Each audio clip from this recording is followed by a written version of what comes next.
I mean, 3 months, that's really kind of soon, isn't it?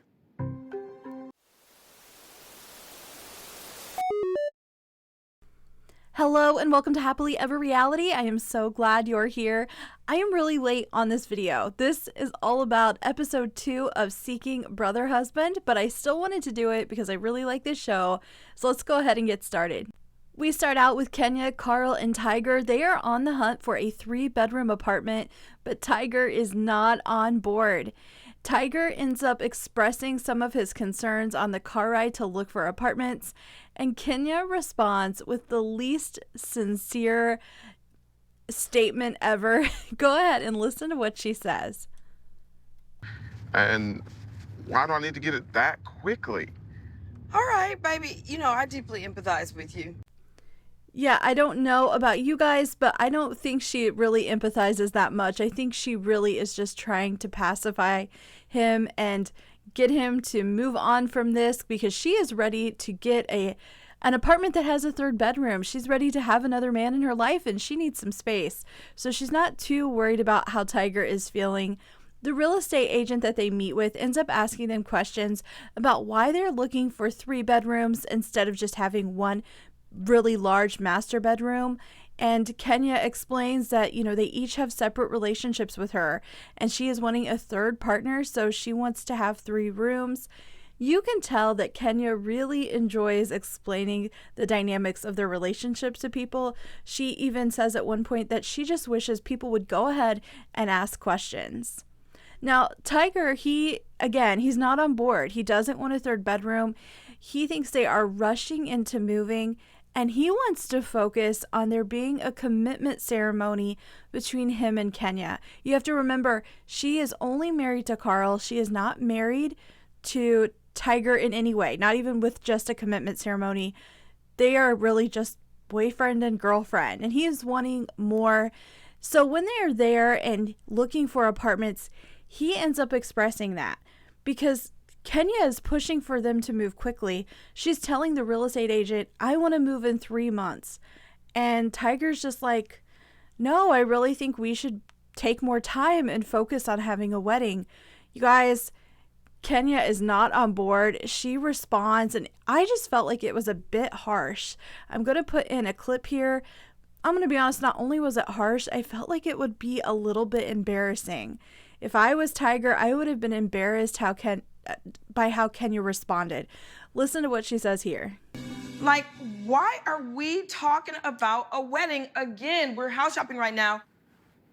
Who's coming to our damn wedding? Who's coming to the wedding? So he is standing in front of someone, outside of their relationship, saying he wants to get married and focus on a wedding. And that's what she says. Yeah, she is 100% not into this. You can tell. And he realizes that. He says that she doesn't seem interested in having a ceremony. And he's right. Later in the episode, we see Carl and Tiger get together and talk more about the commitment ceremony. Carl says he's going to try to talk to Kenya to help her understand what Tiger needs and why he wants a commitment ceremony. And I'm going to be honest, this is just my opinion, but I think Tiger needs to realize that this whole wedding thing is not at all on Kenya's mind. Kenya is ready to move him into a spare bedroom and get a new man, so she's not worried about marrying him at all. I think Tiger's going to have to realize that. Over in California, we have Elisa and Mike. Elisa is getting ready to go on her first date with a guy she's met from a dating app. She says his name is Isaac and he is artistic and creative. He's a painter and he is the opposite of her husband. So she thinks this is going to be a good match. We see her getting ready and she heads out to her date. Now back at home, Mike is just chilling and hanging out. We see him doing some pull-ups and that's how he's spending his evening. He's there being filmed by the TLC crew while his wife is out there on a date. I have to tell you guys, I think this relationship is it feels a bit sad. He does not seem to really want this. It's like he has to do this to keep his marriage intact. And a part of me thinks that he believes she's going to outgrow this. But the problem is, even if she does outgrow this need, their relationship actually has to survive her doing all of this. And That's the part that's going to be difficult for them. I just don't feel good about the future with these two. I'm going to be surprised if they make it. We end up seeing them on the date. We end up seeing Elisa and Isaac, and the date really seems to be going okay. They have good flow in their conversation, and they seem to get along. But in the end, even though Isaac is nice, it's not really a good match. Elisa said Isaac focused too much on talking about physical intimacy, and she is wanting a deeper connection with someone. So he is just looking for a hookup, and she doesn't want that. So after the date, of course, she has to go home and tell Mike about this. And she explains what I just said. Like, Isaac was looking for a friends with benefits situation, and that wasn't what Elisa wanted. When Mike hears this, he says, hey, that's not even an option. He creates a new rule. He basically says, you're not doing friends with benefits. The reason he agreed to it, the reason Mike agreed that this was okay for their relationship was because Elisa claimed that she wanted to have deeper connections with more people. So that's what it needs to be. It needs to be a real relationship. It can't just be a hookup. And you can tell Elisa is surprised to hear this. I think she is under the impression that she can choose what kind of relationship she gets into, and that Mike has agreed to it now. Like, it's okay.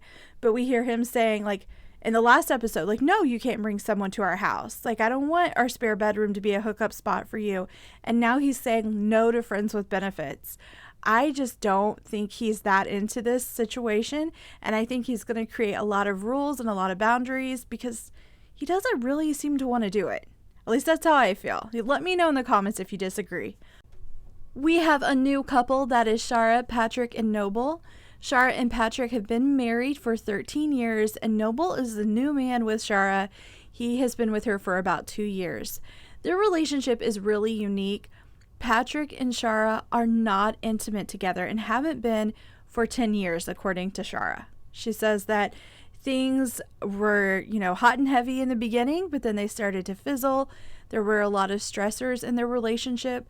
At one point, she was in a very serious car accident, and they just stopped being intimate together.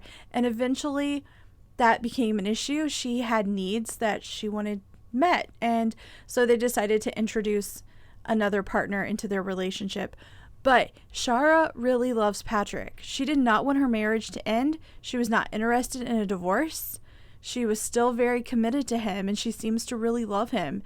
So she did not want to end her marriage, and he didn't want to end it either. So I just felt like that was a very unique situation. That's not, they're honest about what happened between them and why someone new was needed in their relationship.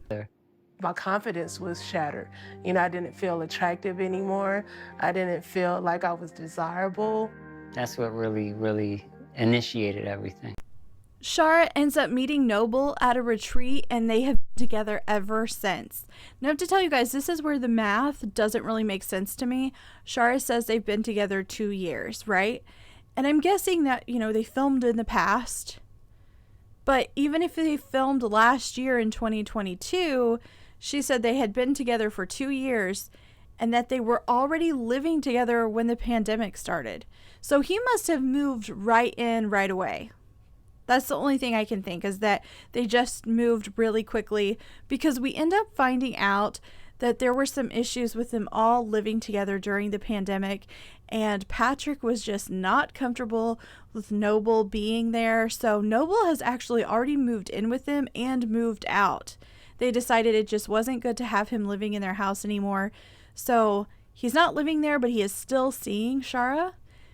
But later in this episode, we end up seeing Shara and Noble go out for lunch, and Noble wants to move back in, and Shara is just not interested. She says things are kind of rocky between her and Noble, so she is just not ready for him to move in. Patrick's not going to want him to move back in.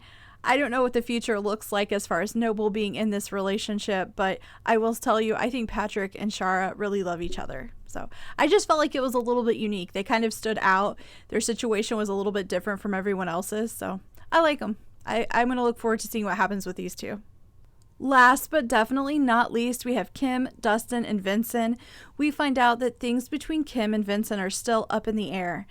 She is wanting to add a new partner into the relationship, which would mean there are 3 men. It would be her husband, Vincent, and this new person.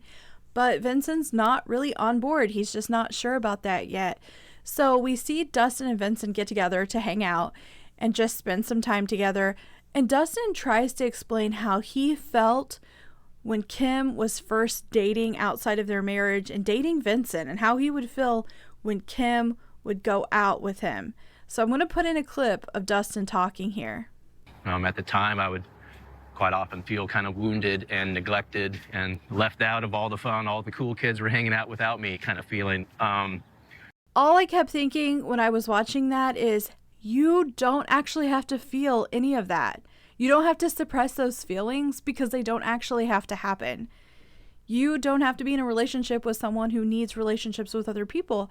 There are plenty of people who are looking for monogamous relationships that won't leave you with those feelings that you need to suppress. None of this actually has to happen. If you're okay with it, then you shouldn't be feeling this way. At least that's how I feel. And I've said it before and I will say it again. It's not the same for Vincent. He's already on the outside. Adding another person is just going to push him even more on the outside. So it's a different situation. Dustin really can't compare what he is experiencing to what Vincent is experiencing. Kim's going to come home to Dustin. She's not going to end a date and go home to Vincent. He's just going to be waiting for his turn. It's just a different situation. He's on the outside. So this is just going to add another person and another layer to that. So that is it for this episode. I do enjoy this show. I'm really looking forward to seeing how it all unfolds, and if the people that seem to not be satisfied with how things are going are able to find happiness in either this relationship or other relationships. But let me know in the comments what you think about these couples in the show. If you haven't already, go ahead and click like and subscribe. I'll see you next time here at Happily Ever Reality.